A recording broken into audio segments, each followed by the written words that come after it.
Shalom, apa kabar? Saya percaya semua dalam kondisi baik-baik dan sehat. Mari kita mulai ibadah kita hari ini dengan semangat yang baru. Karena Tuhan akan memuaskan kita semua. Amin. Terima kasih Tuhan. Untuk anugerah-Mu kami ada sampai hari ini. Terima kasih ya Tuhan, ini anugerah bagi kami. Kami bisa meninggikan Engkau, kami bisa memuji Tuhan. Kami mulai ibadah kami ini di dalam nama Yesus Tuhan. Betapa kami terpesona akan kebesaran-Mu. Haleluya.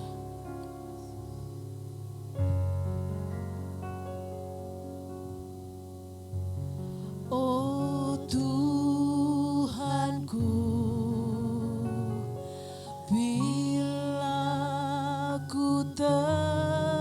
terpesona merenungkan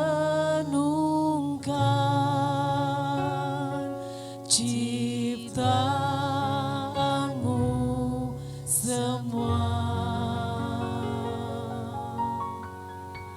Ku saksikan bintang guru angkasa,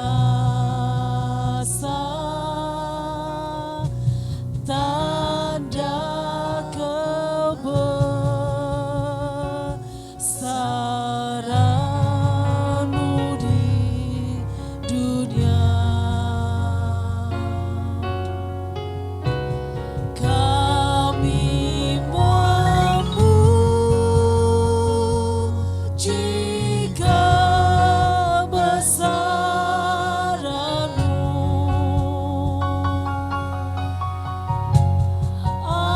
ajaib Tuhan,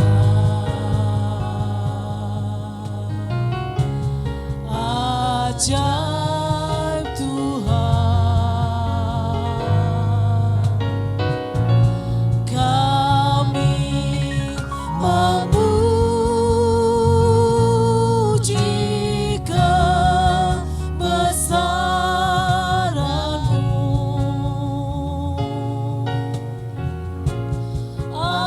ajaib Tuhan,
segala pujian hanya bagimu, Maha besar, Maha besar, Maha dahsyat, Yesusku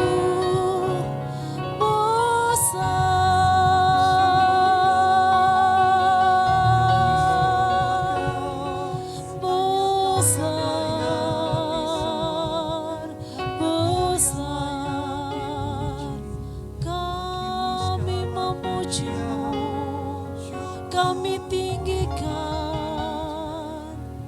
kami agungkan Kau Tuhan. Haleluya, haleluya. Terima kasih, sebab segala pujian dan hormat hanya bagimu. Sebab segala kuasa hanya bagimu ya Tuhan.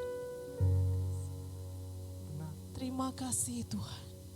Kami mulai ibadah kami hari ini hanya di dalam nama Tuhan Yesus Kristus. Haleluya. Amin. Saudaraku, kita mesti bangga, kita punya Bapa, kita punya Tuhan yang berkuasa atas segala sesuatu. Amin. Amin, luar biasa. Dalam segala hal Dia yang paling berkuasa. Oh, luar biasa. Dia berkuasa di bumi dan di surga.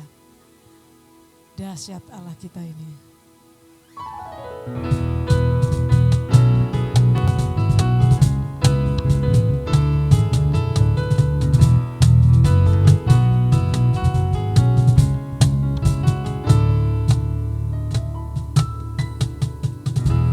Berkuasa di bumi di surga,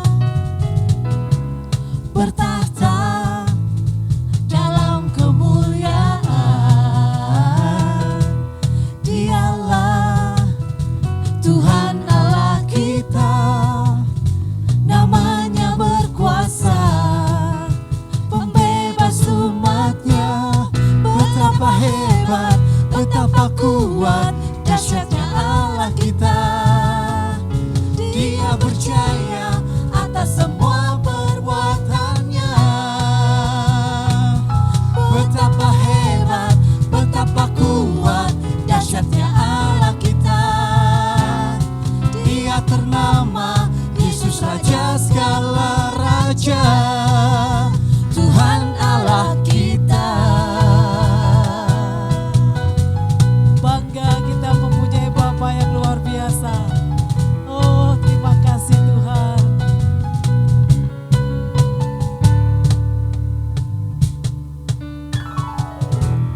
Berkuasa di bumi di surga,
Saudara bersukacita hari ini? Amin.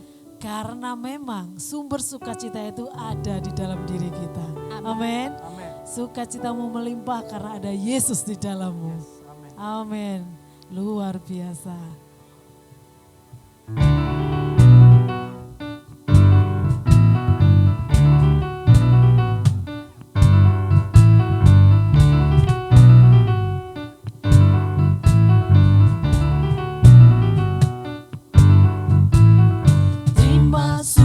Cita surga, itulah kekuatan bagi jiwa.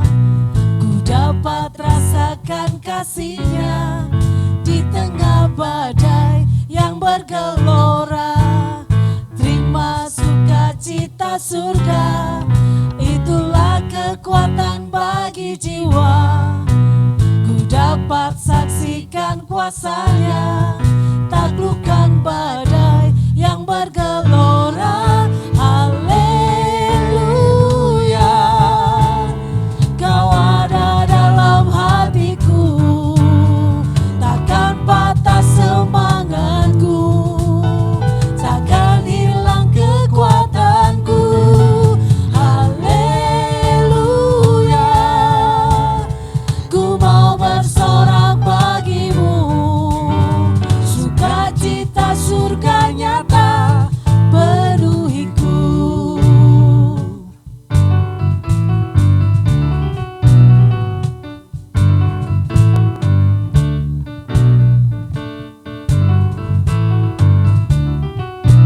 Rasakan sukacita Tuhan di dalammu.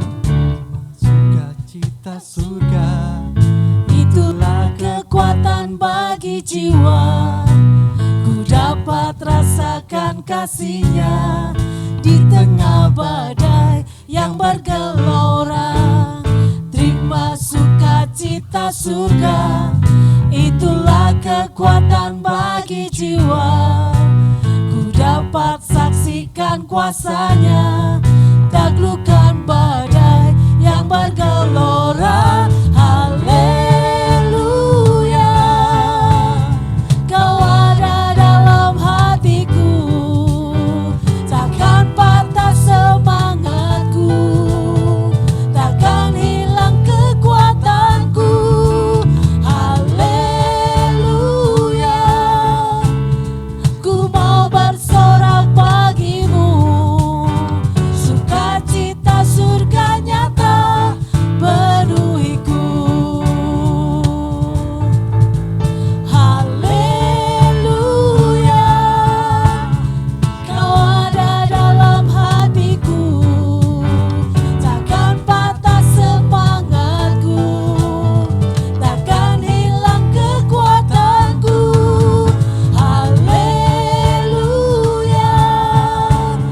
ku mau bersorak bagimu, sukacita surga nyata penuhiku. Sukacita surga nyata, sukacita surga nyata penuhiku. Katakan sekali lagi, sukacita surga nyata penuhiku.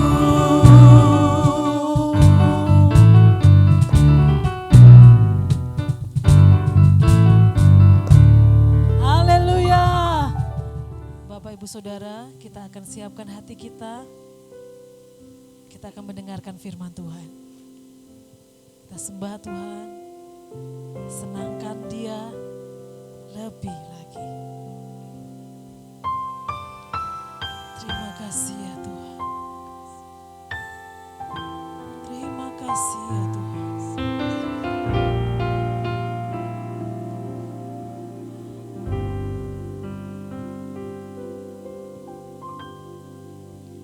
Ku datang padamu dengan syukurku.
bersamaku. Tiada yang mustahil bagimu. Yesus, kau kekuatan di hidupku. Tiada yang sukar bagimu. Yesus, kau jawaban hidupku.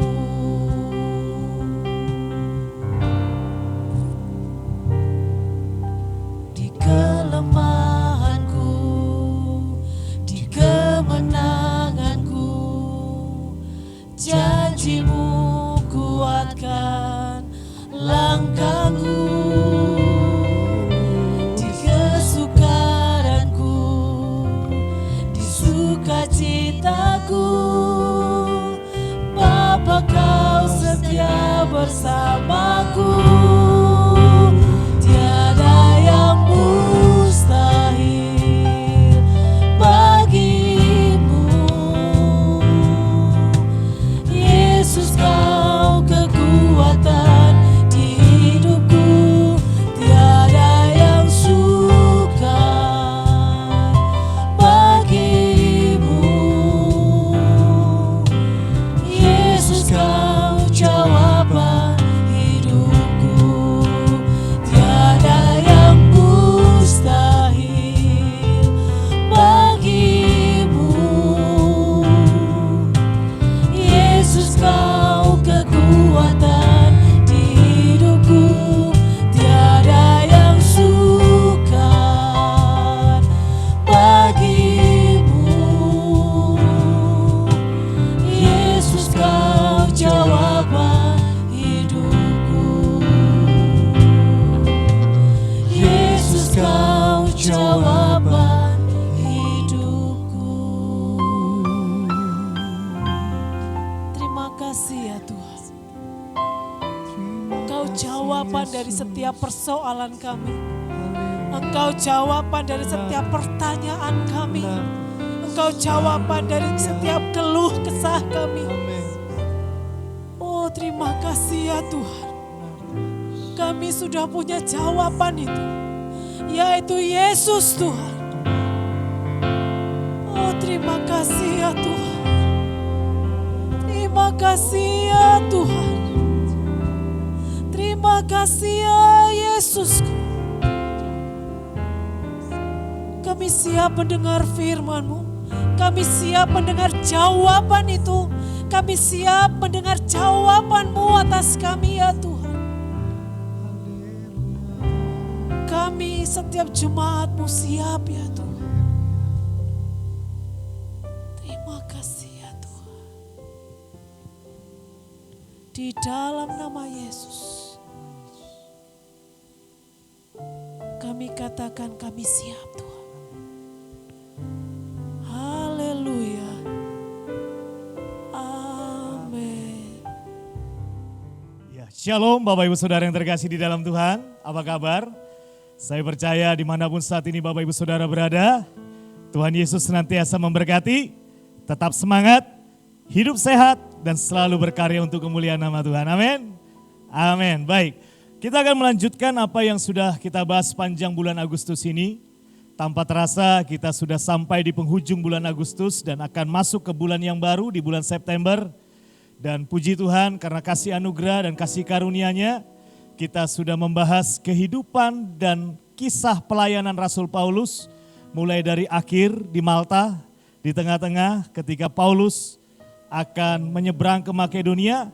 Dan pada minggu kelima ini kita akan membahas tentang awal pertobatan dari seorang yang bernama Paulus, masih punya nama yang lama yaitu Saulus.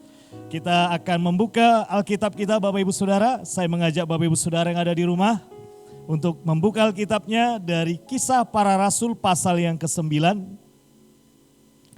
Kita akan membaca ayatnya yang pertama sampai ayat yang ke-9.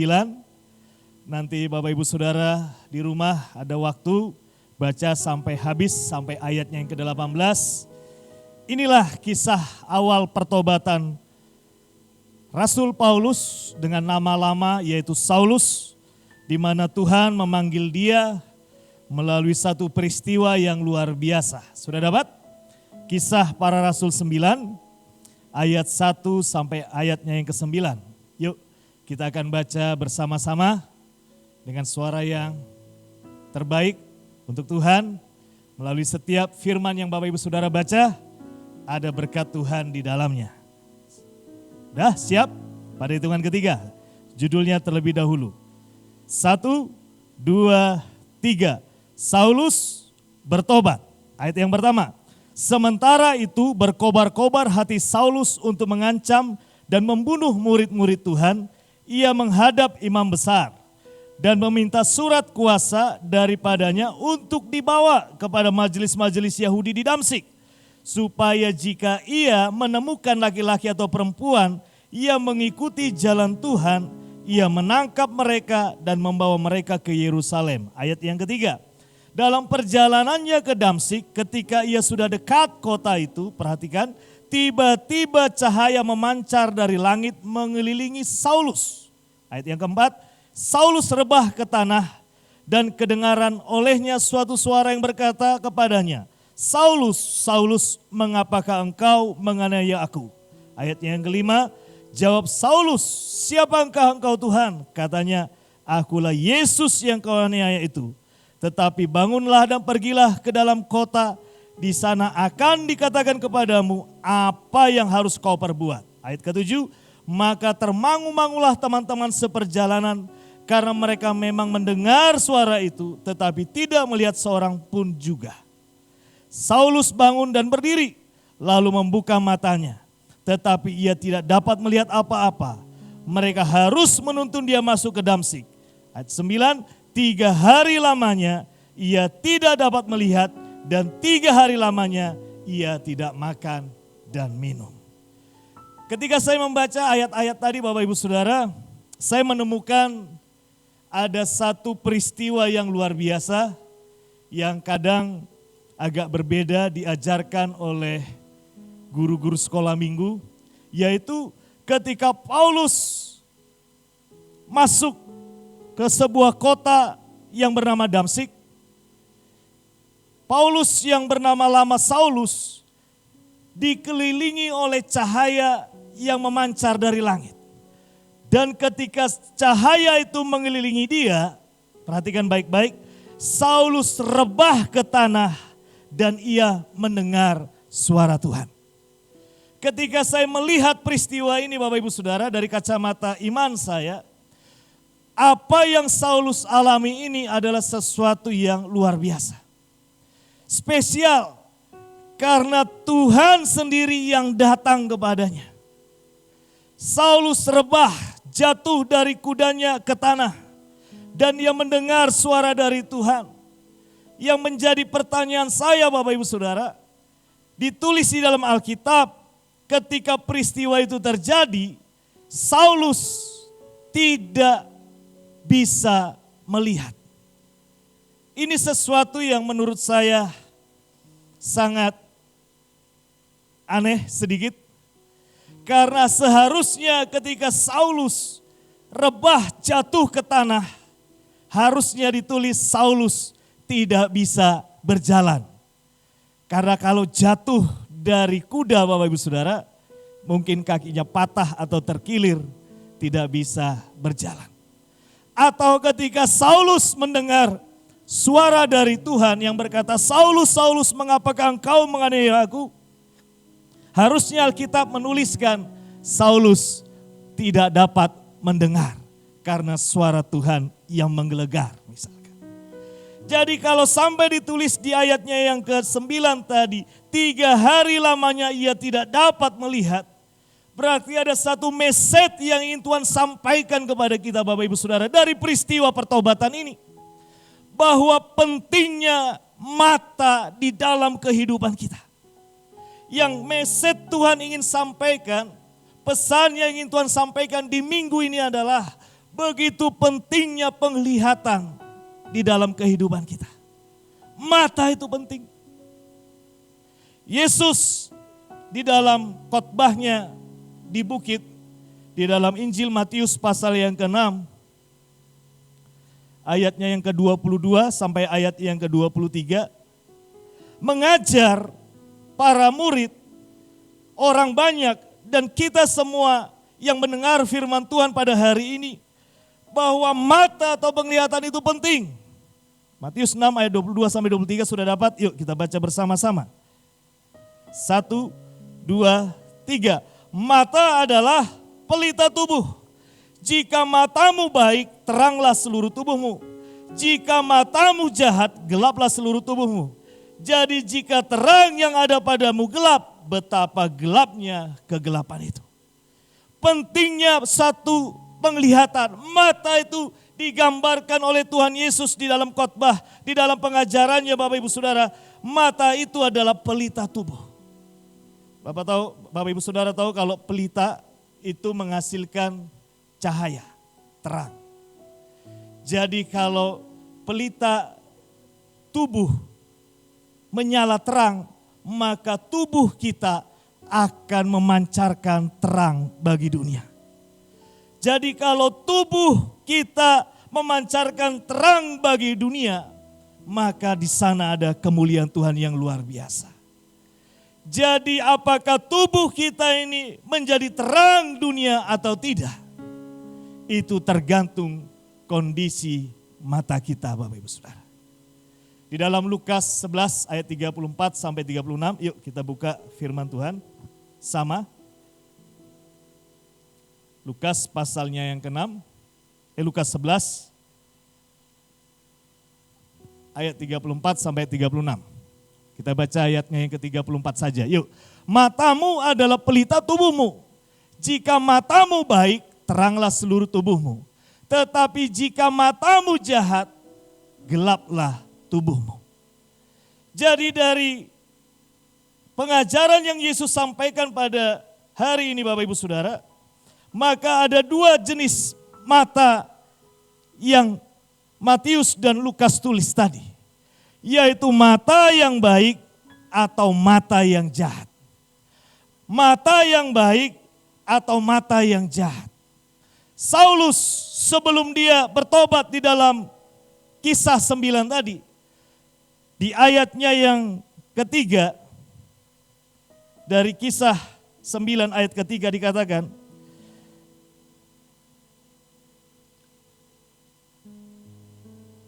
maaf di ayat yang kedua, dan meminta surat kuasa daripadanya untuk dibawa kepada majelis-majelis Yahudi di Damsyik, supaya jika ia menemukan laki-laki atau perempuan yang mengikuti jalan Tuhan, Saulus menangkap mereka dan membawa mereka ke Yerusalem.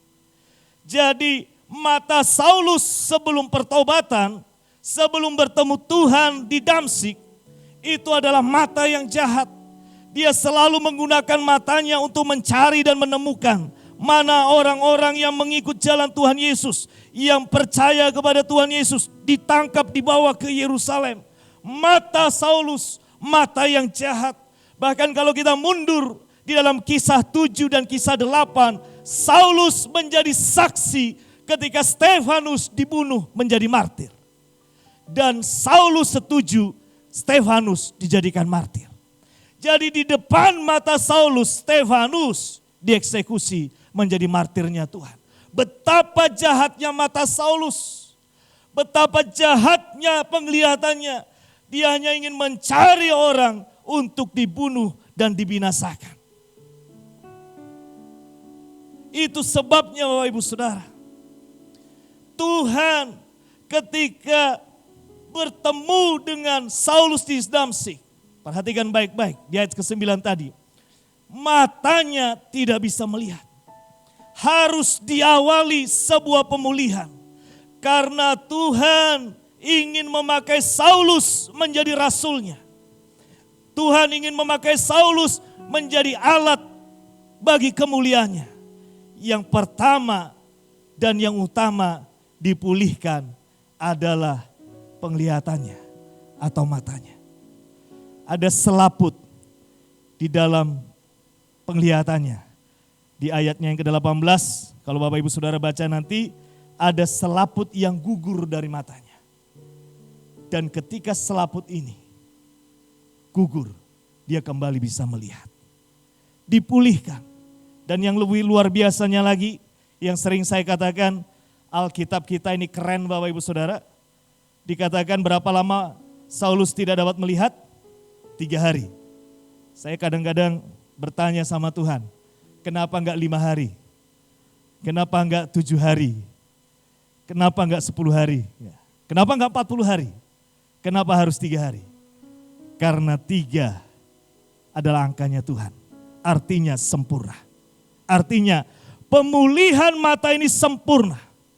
Ketika pemulihan terjadi dengan sempurna, mata dipulihkan, penglihatan dipulihkan dengan sempurna, maka yang terjadi adalah muncul seorang pelayan yang luar biasa. Dan terbukti Bapak Ibu Saudara, 2/3 dari kitab di dalam perjanjian baru ditulis oleh Saulus atau Paulus. Dan banyak jiwa dimenangkan. Dan sampai hari ini kebenaran firman Tuhan tetap ada dan terus ada karena pelayanan seorang yang bernama Saulus atau Paulus. Jadi karena pentingnya mata ini Bapak Ibu Saudara, seperti tadi saya sampaikan di slide yang pertama, tema kita, awas iblis mengincar matamu. Karena pentingnya mata dan penglihatan ini Bapak Ibu Saudara. Karena mata atau penglihatan ini adalah satu cara pandang atau mindset manusia. Dan banyak di dalam Alkitab kisah orang-orang pilihan, hakim, raja, dan rasul sekalipun jatuh karena penglihatannya. Di slide kedua tadi saya tuliskan beberapa nama. Saya akan mengulangi sedikit khotbah saya minggu lalu. Hawa jatuh di dalam Kejadian 3 ayat 6. Ada Alkitab, yuk kita bisa baca. Kejadian 3 ayat 6 dikatakan demikian. Perempuan itu melihat, nah, perhatikan, bahwa buah pohon itu baik untuk dimakan dan sedap kelihatannya. Jadi kejatuhan itu diawali oleh mata. Dan iblis tahu ini, sehingga mata Hawa dibuat tertarik oleh buah itu. Lanjut, Daud di dalam 2 Samuel 11 ayat yang kedua, ketika dia sedang istirahat gitu ya, dia lagi cuti berperang, dia berjalan-jalan di sotoh istananya, dia melihat seorang perempuan lagi mandi dan dia menghampiri dan terjadilah sebuah pembunuhan terencana. Akibat dari perbuatannya ini Bapak Ibu Saudara, yang diawali oleh penglihatan ini, Daud tidak diberi kesempatan untuk mewujudkan mimpinya membangun bait Tuhan. Yang lain siapa lagi? Ada Lot, ada Simson, ada Yudas Iskariot, dan lain sebagainya Bapak Ibu Saudara. Mereka lah yang jatuh karena melihat sesuatu tidak baik dan tidak benar. Cara pandang mereka salah. Itu sebabnya Bapak Ibu Saudara yang terkasih di dalam Tuhan, mari kita harus jaga mata kita. Ada sebuah lagu di sekolah minggu, mungkin Bapak Ibu Saudara pernah dengar lagu ini. Lagunya singkat, padat, dan jelas, dikatakan demikian. Hati-hati gunakan matamu, hati-hati gunakan matamu, karena Bapa di surga selalu lihat ke bawah. Hati-hati gunakan matamu. Hati-hati menggunakan mata kita Bapak Ibu Saudara, supaya kehidupan kita tidak jatuh. Supaya kehidupan kita menjadi baik. Karena ketika penglihatan kita baik, maka kehidupan dan pelayanan kita akan menjadi baik. Dan Rasul Paulus sudah membuktikan ketika mata dan penglihatannya dipulihkan dan semua menjadi baik dan sungguh luar biasa. Pertanyaannya yang seringkali timbul adalah bagaimana kita bisa memiliki mata yang baik? Nah, ini di slide yang ketiga saya tulis. Bagaimana? Nah, yang menjadi keheranan saya yang kedua, Bapak Ibu Saudara, tadi Saulus jatuh, mendengar tapi tidak tuli, tidak bisa berjalan, malah tidak bisa melihat. Yang kedua adalah ketika Yesus menuliskan tentang kisah mata adalah pelita tubuh, dia menuliskan ayat ini di dalam satu konteks perikop mengumpulkan harta atau mamon. Apa kaitannya Bapak Ibu Saudara? Ketika saya mempelajari tentang pertanyaan ini, kenapa ya Tuhan ketika menuliskan tentang mata adalah pelita tubuh, menuliskannya di dalam satu perikop yang berjudul mengumpulkan harta atau mamon. Dan saya menemukan jawabannya Bapak Ibu Saudara, etika dan tradisi Yudaisme, ungkapan tentang mata yang baik dan mata yang jahat itu berbicara tentang dua hal. Yang pertama adalah mata yang baik itu selalu diidentikan dengan murah hati, kasih, dan jiwa pelayanan. Mata yang jahat itu selalu diidentikan dengan egois, ambisi, kebencian, iri hati, dan serakah. Ulangan 15 ayat 9, mari kita buka bersama-sama.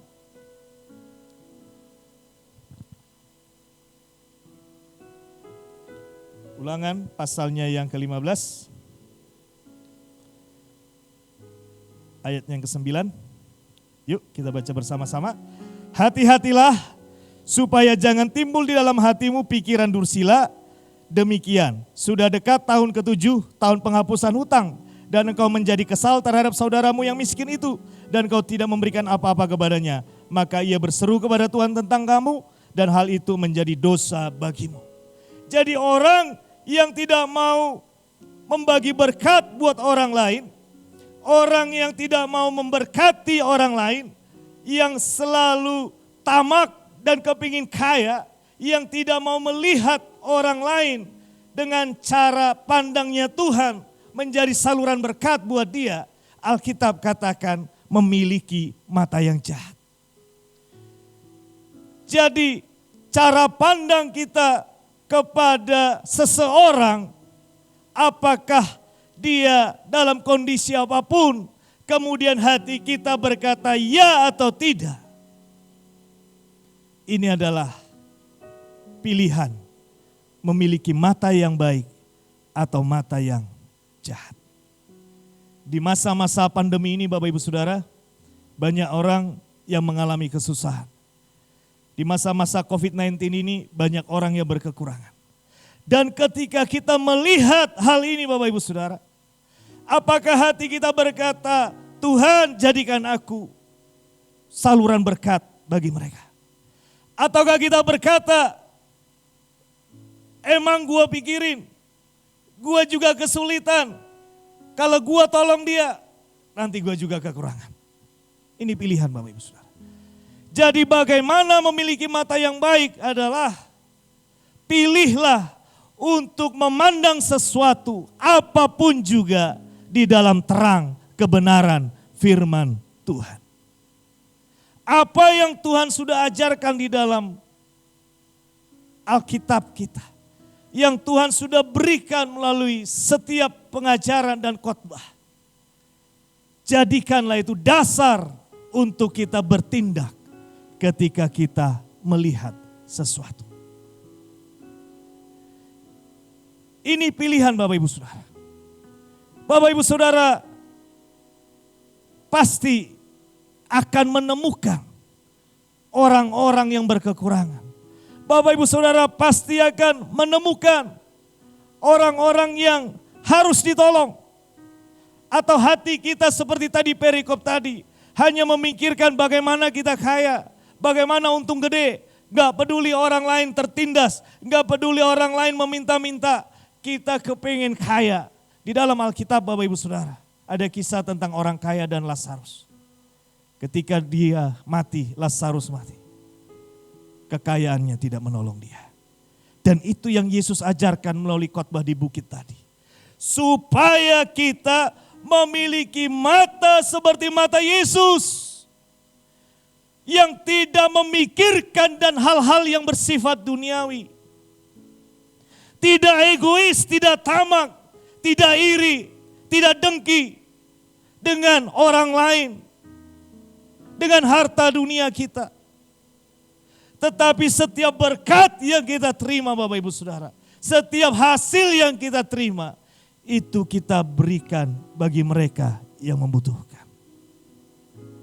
Makanya tadi dikatakan, kalau engkau punya mata yang bagus, mata yang baik, hidupmu akan memancarkan terang. Artinya, ketika engkau datang ke sebuah tempat yang gelap, di sana tidak ada berkat secara jasmani, di sana tidak ada damai sejahtera, di sana ada orang sakit. Engkau datang ke sana dan kau berkata, ini berkat daripada Tuhan. Shalom turun atas rumah ini. Engkau berdoa, yang sakit sembuh, disitulah terpancar terangmu. Dan orang melihat dan berkata, Tuhan Yesus terima kasih, nama Tuhan dipermuliakan.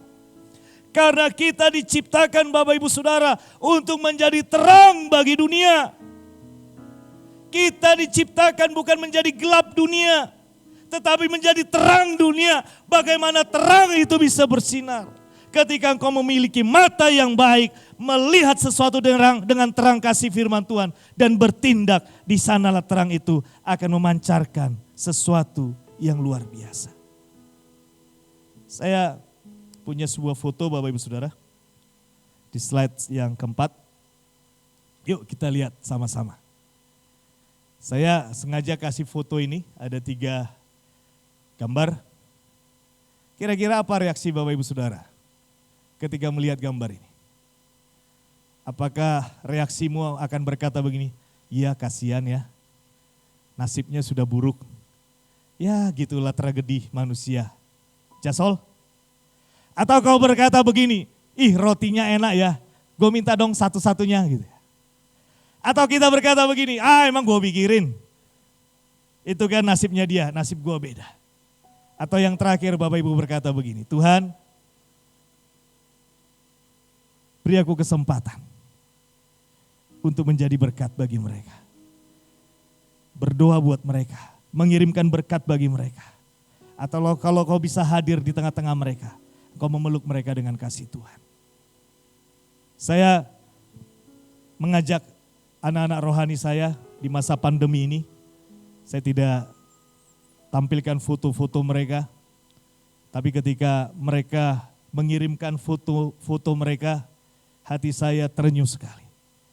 Walaupun di masa pandemi ini Bapak Ibu Saudara, masa-masa yang sulit ini, saya selalu bilang kepada anak-anak rohani saya, tetap menjadi terang buat mereka. Tapi bang, kita perlu masker, ayo kita cari masker sama-sama. Tapi bang, kita perlu hand sanitizer, ayo kita cari hand sanitizer bersama-sama. Ayo kita cari beras, sembako yang lain, packing, bagikan, ketemu gelandangan, ketemu tukang beca. Di tengah-tengah pandemi ini Bapak Ibu Saudara, mereka menjadi terangnya Tuhan, menjadi saluran kasihnya Tuhan. Dan saya percaya nama Tuhan pasti dipermuliakan. Ayo Bapak Ibu Saudara, miliki mata yang baik. Objek bisa sama, tetapi cara pandang bisa beda. Jangan kikir, jangan egois. Seperti yang saya khotbahkan minggu lalu. Jangan miliki keegoisan. Jangan miliki rasa cuek dan lain sebagainya. Benci dan lain sebagainya. Tetapi milikilah sifat-sifatnya Tuhan, yaitu murah hati, kasih, dan mau melayani. Hari ini saya mau beritahu kepada Bapak Ibu Saudara satu ayat firman Tuhan dari Matius pasal yang ke slide terakhir, coba ditampilkan. Ayat 14 dikatakan demikian. Yuk kita baca sama-sama. Kamu adalah terang dunia. Kota yang terletak di atas gunung tidak mungkin tersembunyi. Kita ambil yang kalimat pertama, 14a dikatakan apa? Kamu adalah terang dunia. Katakan kepada dirimu, saya terang dunia. Yuk, saya terang dunia. Kalau ada teman di sebelah kiri kananmu bilang begini, kamu juga terang dunia. Kamu juga terang dunia. Siapa yang bilang? Tuhan Yesus. Dan bagaimana hidupmu bisa menjadi terang dunia? Ketika pelitamu itu menyala, Bapak Ibu Saudara. Pelitamu tidak padam, artinya hidupmu berdampak. Efesus 2 ayat yang ke-10. Saya akan tutup di sini. Efesus pasal 2 ayat yang ke-10.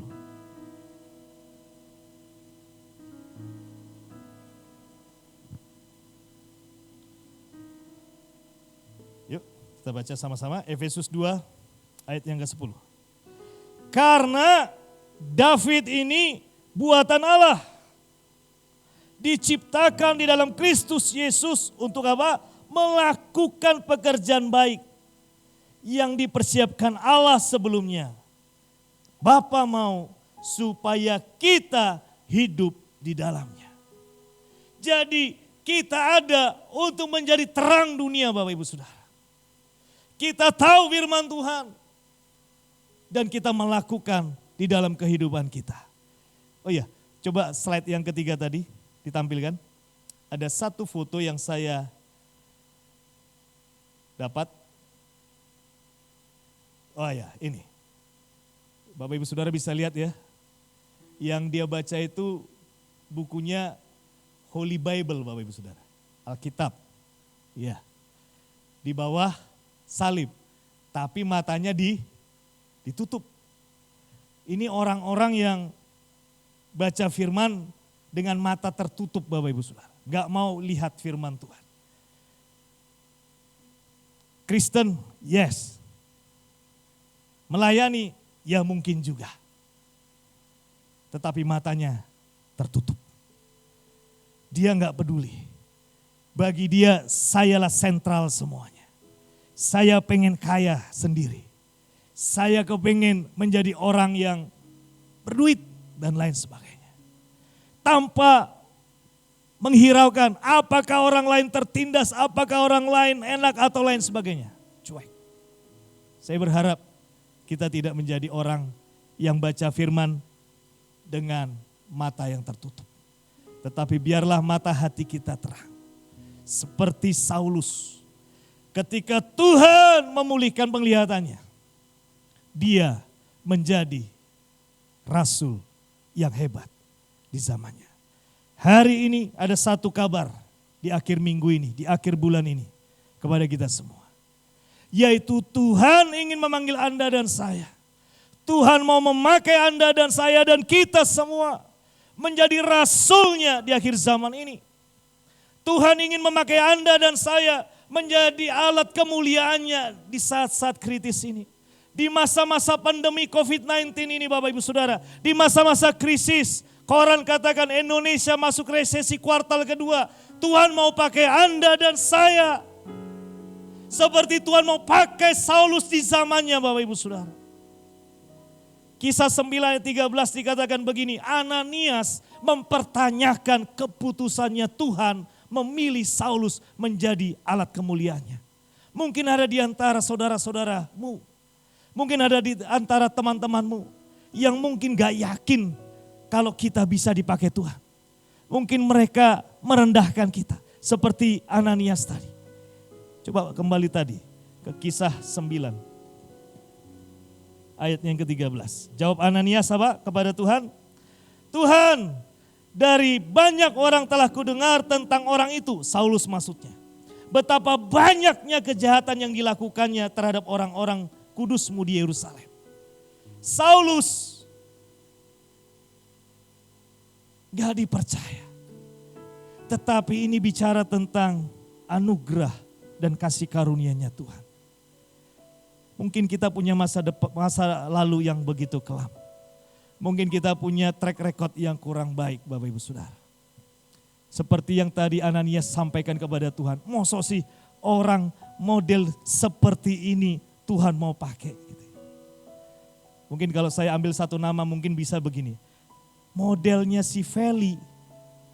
Masa Tuhan bisa pakai menjadi rasul, menjadi biji matanya Tuhan? Mungkin orang akan mempertanyakan, apa hebatnya Feli? Apa gelarnya Feli? Berapa duit di tabungannya Feli? Kenapa Tuhan pakai Feli? Menjadi alat kemuliaan, menjadi biji matanya Tuhan. Seperti Ananias mempertanyakan Tuhan. Seperti Yunus mempertanyakan kenapa Tuhan mengasihi Niniwe. Mungkin ada orang yang meragukan kita. Mungkin di antara Bapak Ibu Saudara yang mendengar firman pada hari ini, ada yang tidak percaya. Tapi dengar baik-baik. Tuhan percaya engkau. Tuhan memilih. Ini inti dari khotbah saya sepanjang bulan ini.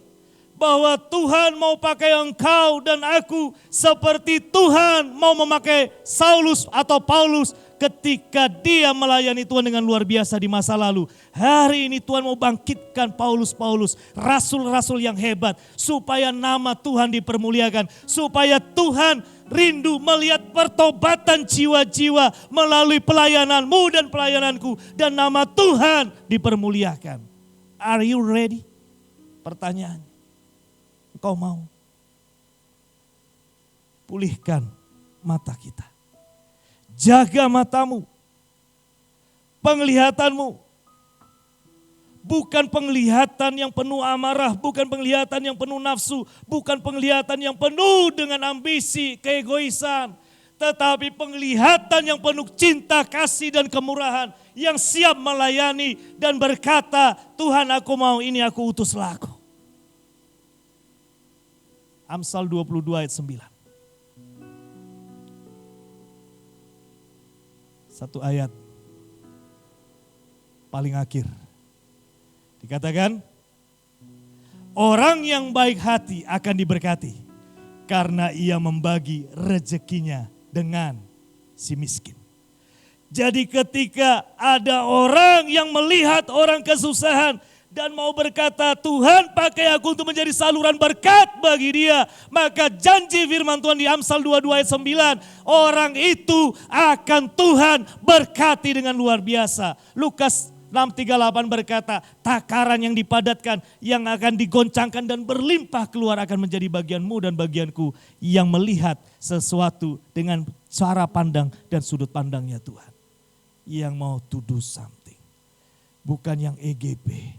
Bukan yang serakah, bukan yang lain sebagainya. Ketika kita melihat orang yang mungkin bencekno gitu ya.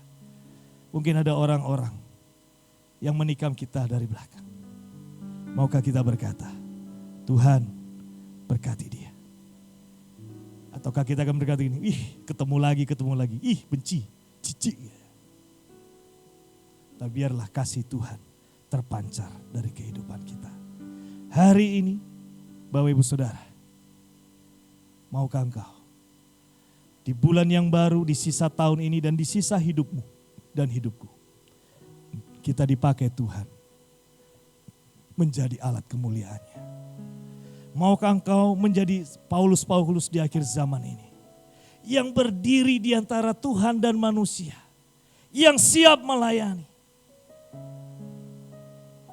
Kenapa aku Tuhan? Karena engkau spesial. Kenapa aku Tuhan? Karena anugerah bagimu. Hari ini terima anugerah Tuhan. Terima. Jangan lihat lagi umurmu, aku udah lansia. Banyak lansia-lansia Kaleb dipakai Tuhan di usia 80 tahun. Jangan berpikir engkau masih muda, Daud dipakai di masa muda.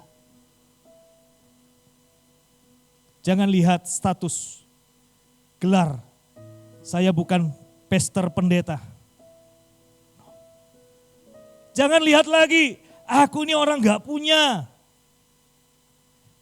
Jangan lagi lihat, aku ini gak punya apa-apa. No, Tuhan pilih kita apa adanya. Tuhan pakai engkau apa adanya. Tuhan mau pakai orang yang biasa-biasa untuk menjadi orang yang luar biasa. Itu engkau dan aku. Hari ini, terakhir pertanyaan. Are you ready? Kalau engkau siap, tundukkan matamu. Angkat kedua tanganmu. Ini aku Tuhan, pakai aku. Mari kita angkat satu pujian. Berikan aku hati, berikan aku mata seperti matamu Yesus. Kita angkat pujian ini Bapak Ibu Saudara dimanapun kau berada bersama-sama. Haleluya. Berikan ku hati seperti hatimu, Iya. yang penuh dengan belas kasihan. Benar Tuhan. Berikan ku mata. Berikan ku mata seperti matamu, memandang tuaian di sekelilingku. Berikan ku Tuhan.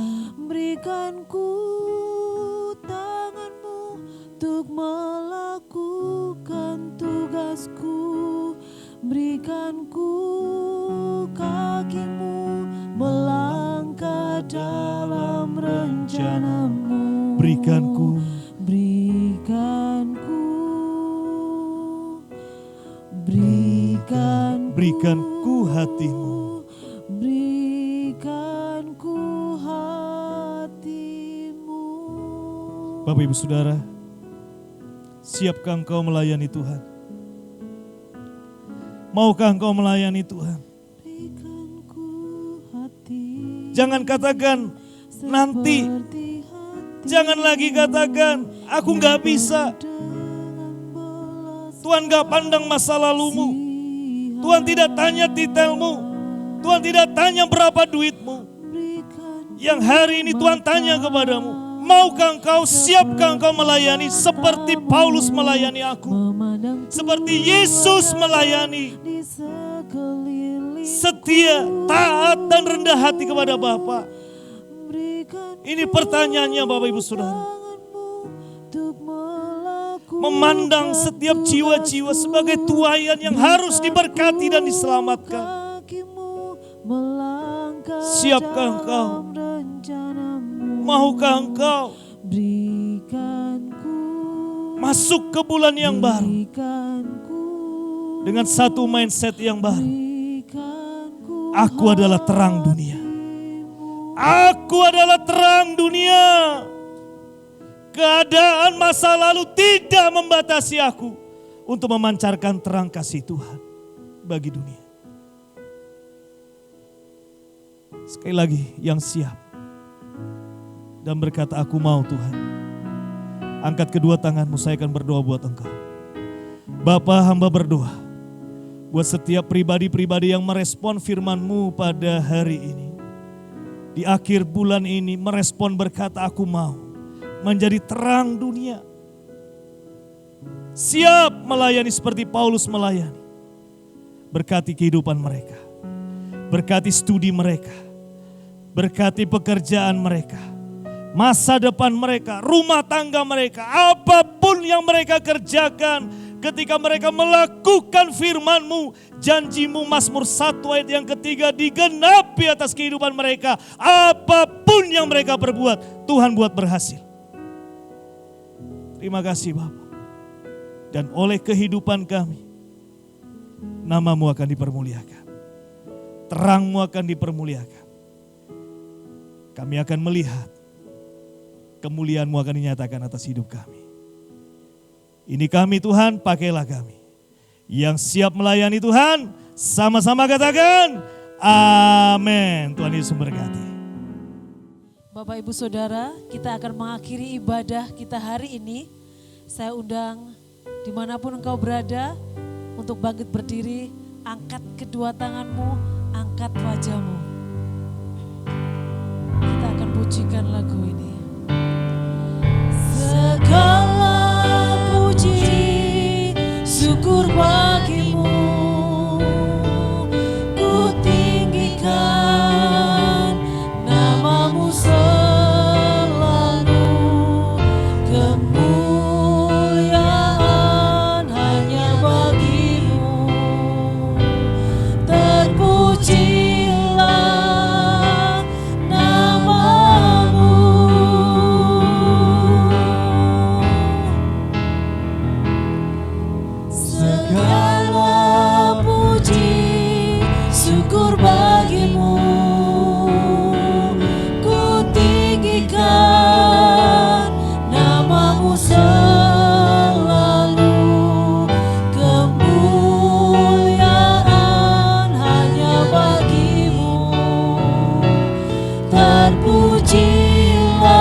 kasih, kami mengucap syukur Engkau sungguh baik di dalam kehidupan kami. Kami mengakhiri bulan ini dan masuk kepada bulan yang baru dengan satu iman dan pengharapan yang pasti. Kami akan diberkati Tuhan, karena kami melangkah di dalam kehendak dan rencana-Mu. Kami berjalan di dalam panggilan-Mu. Hidup kami menggenapi setiap firman-Mu. Kami percaya ketika kami melayani seperti Paulus melayani Tuhan, hidup kami Tuhan sertai, mukjizat pasti terjadi. Berkat-Mu melimpah atas kehidupan kami. Pada hari ini Tuhan, kami juga berdoa bagi saudara-saudara kami yang menderita sakit. Tuhan, dimanapun mereka berada, apapun sakit penyakit mereka, Tuhan sembuhkan oleh darah Yesus dan bilur-bilur Tuhan Yesus. Sembuh di dalam nama Yesus. Yang berkekurangan, Engkau Jehovah Jireh, Tuhan yang menyediakan dan mencukupi setiap keperluan kami. Kami percaya semua anak-anak-Mu yang berkekurangan, yang sedang mencari-cari berkat pekerjaan, hari ini Tuhan sudah merencanakan yang terbaik dan mukjizat Tuhan terjadi. Yang berulang tahun di bulan Agustus, Tuhan memberkati, semakin bertambah usia semakin heran dipakai Tuhan untuk kemuliaan nama-Mu. Yang merayakan ulang tahun pernikahan di bulan Agustus, Tuhan memberkati rumah tangga mereka untuk kemuliaan nama Tuhan. Terima kasih Bapa. Akhirnya kami mengakhiri ibadah ini dengan ucapan syukur. Kami mengangkat tangan kami membuka hati kami, dan kami menerima berkat yang besar daripada Tuhan. Bapak Ibu Saudara, terimalah berkat daripada Tuhan. Tuhan memberkati engkau dan melindungi engkau. Tuhan menyinari engkau dengan wajahnya dan memberi engkau kasih karunia. Tuhan menghadapkan wajahnya kepadamu dan memberi engkau damai sejahtera mulai hari ini sampai selama-lamanya. Yang sudah diberkati Tuhan sama-sama katakan amin. Tuhan Yesus berkati. Shalom, selamat hari Minggu.